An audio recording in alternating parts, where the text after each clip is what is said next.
જય શ્રી કૃષ્ણ મિત્રો। શિયાળામાં જો આટલું સરસ ફ્લાવર આવતું હોય ને તો ભાઈ તેના સ્ટફ્ડ પરોઠા તો બનાવવા જ પડે, અને તેમાં પણ સ્ટફિંગ જો લસણ ડુંગળી વગરનું, ખૂબ જ ઓછા મસાલાવાળું, છતાંય એકદમ જ ટેસ્ટી અને પાણી ન છૂટે તેવું હોય તો। અને જો તમે બિગનર છો અને પરોઠામાં પૂરણ ભરવામાં તકલીફ પડે છે, વણતી વખતે પણ નથી ફાવતું, તૂટી જાય છે પરોઠા, હું તમને એક બીજી રીત પણ બતાવીશ જેનાથી આ પરોઠા આસાનીથી વણાઈ જશે। ચલો આજની આ ચટપટી રેસીપી શરૂ કરીએ। તો અહીંયા મેં 300 ગ્રામ ફ્લાવર લઈ લીધું છે। આજકાલ તો માર્કેટમાં આવું એકદમ જ સરસ ફ્લાવર મળે છે। હવે આને ધોઈ અને એકદમ જ કોરું કરી લેવાનું। આમાં જરા પણ પાણીનો ભાગ ન હોવો જોઈએ। આપણે જ્યારે શાક બનાવવું હોય એના અમુક કલાકો પહેલાં જ આને ધોઈ લેવાનું, એટલે તે કોરું થઈ જાય। અને આના આ રીતે બધા જ ફૂલ છૂટા પાડી લીધા છે। હવે અહીંયા આપણે આ મીડિયમ સાઇઝની ખમણી લેવાની છે।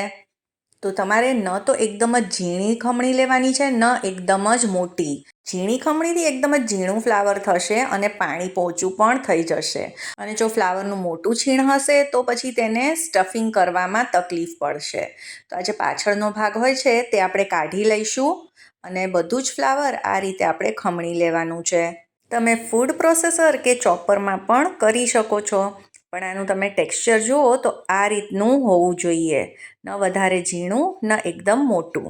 હવે આ નેક્સ્ટ સ્ટેપ ખૂબ જ જરૂરી છે। અહીંયા 1 ચમચી જેટલું મીઠું એડ કરી આપણે આને મિક્સ કરી લઈશું, અને આને ઢાંકીને લગભગ 10થી 15 મિનિટ રાખી દઈશું। ફ્લાવરમાં પાણીનું પ્રમાણ હોય છે, મીઠું નાખવાથી એમાં જે પણ પાણીનો ભાગ હશે તે છૂટો પડી જશે। અને હવે તમે જોઈ શકો છો કે મિક્સચર એકદમ જ પાણીવાળું થઈ ગયું છે। તો હવે એક બોલ લઈ લઈશું, તેની ઉપર આપણે આ રીતે કોઈ પણ ગળણી રાખી દઈશું અને તેમાં કોટનનું કપડું। હવે આ બધું જ ફ્લાવર આમાં ટ્રાન્સફર કરી દઈશું।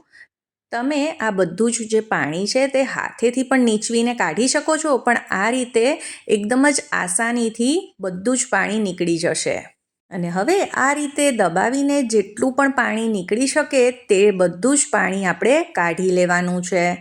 તો આ રીતે બધું જ પાણી આપણે કાઢી લીધું છે। હવે આ પાણીને ફેંકવાનું નથી, આપણે એનો શું ઉપયોગ કરવાનો છે તે આગળ જોઈશું।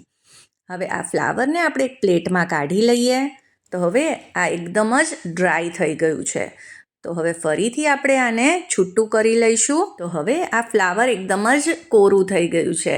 તો હવે આપણે એક મિક્સર જાર લઈશું અને તેમાં ઉમેરી દઈશું 4 તીખા મરચાં। તીખાશ તમે તમારા સ્વાદ મુજબ એડ કરી શકો છો। સાથે જ 1 ઇંચ આદુનો કટકો ઉમેરી આને ગ્રાઇન્ડ કરી લઈશું અને એક તરફ રાખી લઈશું। હવે ફ્લાવરના પરોઠા માટેનો લોટ બાંધી લઈએ। તો અહીંયા 1 કપ ઘઉંનો લોટ લીધો છે અને તેમાં 2 ચમચી આપણે ચણાનો લોટ ઉમેરી દઈશું। તેનાથી ટેસ્ટ સરસ આવશે, અને ચપટી મીઠું ઉમેરશું। હવે જે ફ્લાવરનું પાણી આપણે રાખેલું તે આમાં લોટ બાંધવામાં જ વાપરી લઈશું। તો આ પાણીમાં પણ પોષક તત્વ હોવાથી ફેંકવાના બદલે આ જ રીતે ઉપયોગમાં લેવું।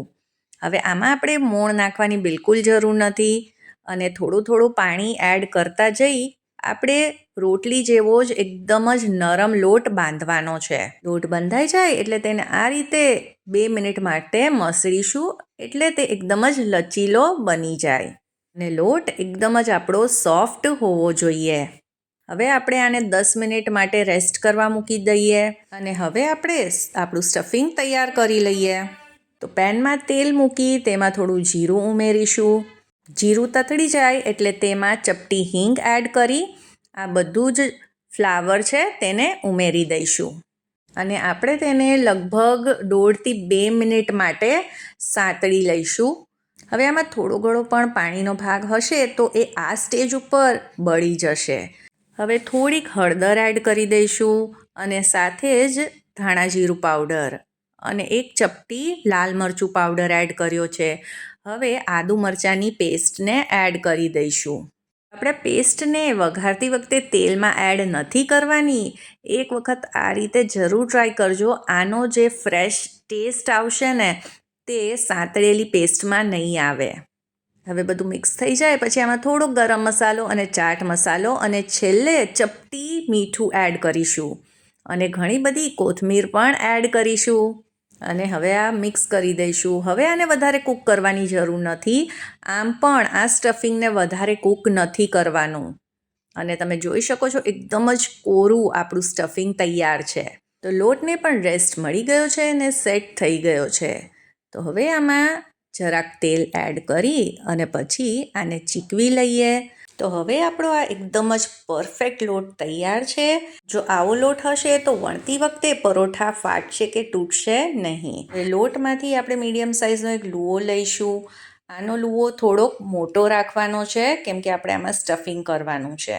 હવે અત્યારે હું આ ટ્રેડિશનલ રીતથી જ આ પરોઠામાં સ્ટફિંગ ભરવાની છું, જે રીતે આપણે આલુ પરોઠામાં કરતા હોઈએ છીએ. કિનારીને આ રીતે ફેરવતા જઈ, દબાવતા જઈ અને વાટકો તૈયાર કરી લઈશું. વચ્ચેનો ભાગ થોડોક જાડો હોય છે અને આમાં આપણે 2 ચમચી સ્ટફિંગ એડ કરીશું. સ્ટફિંગને થોડુંક દબાવીને સેટ કરી દઈશું અને પછી કિનારીનો એક ભાગ લેતા જઈ આ રીતે ફોલ્ડ કરતા જઈશું. સ્ટફિંગને દબાવતા જઈશું અને કિનારીને ભેગી કરતા જઈશું. તો આમ અઘરું લાગે પણ એકદમ જ સહેલી રીતે આ થઈ જાય છે. ખાલી સ્ટફિંગને તમારે આ રીતે દબાવતા જવાનું અને કિનારીને ભેગી કરતા જવાનું.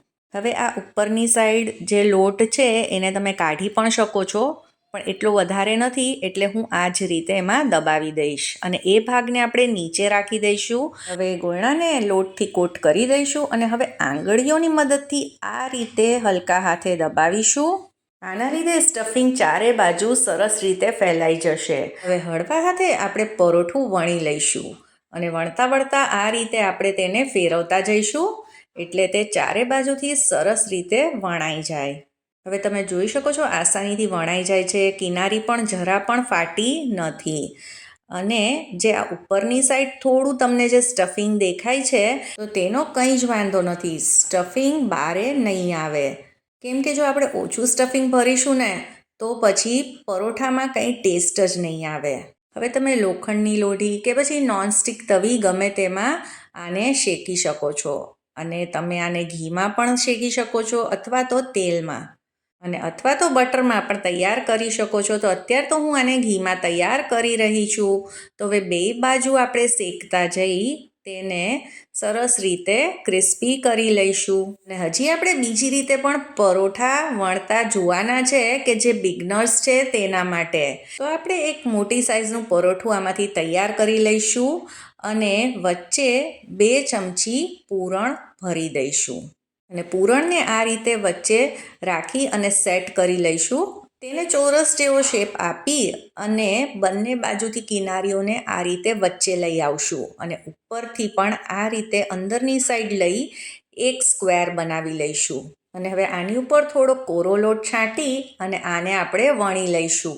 તો આ એકદમ જ સહેલી રીત છે. જે લોકોને આ સ્ટફિંગ ભરવામાં અને આ રીતે વણવામાં તકલીફ પડે છે તો આવા પરોઠા એકદમ જ ઝટપટથી બની જાય છે અને આમાં સ્ટફિંગ નીકળવાનો કે પરોઠા તૂટવાની બીક પણ નથી રહેતી. તો આ રીતે આ સ્ક્વેર પરોઠા પણ તૈયાર છે.